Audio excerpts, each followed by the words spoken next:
Freelancing শিখে ঘরে বসে আছেন কিন্তু কোনো কাজ পাচ্ছেন না। আজকে কাজ না পাওয়ার 3টি বিষয় নিয়ে আলোচনা করব।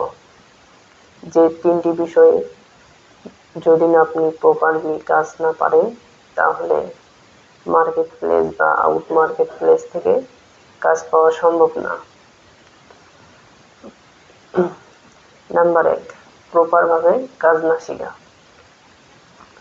একজন ফ্রিল্যান্সারের উচিত আগে একটা কাজকে সম্পূর্ণভাবে শেখা, তারপরে তার ক্লায়েন্ট খোঁজা। নাম্বার 2, কাজে কোনো পোর্টফোলিও না থাকা।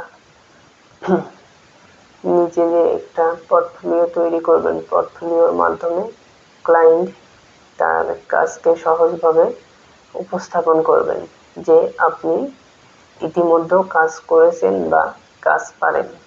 এটা পোর্টফোলিওর মাধ্যমে প্রকাশ পায়। Number 3, most important, client communication.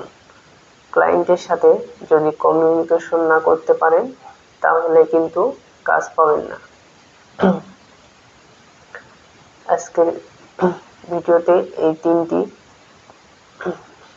Most important topic নিয়ে আলোচনা করা হলো। একজন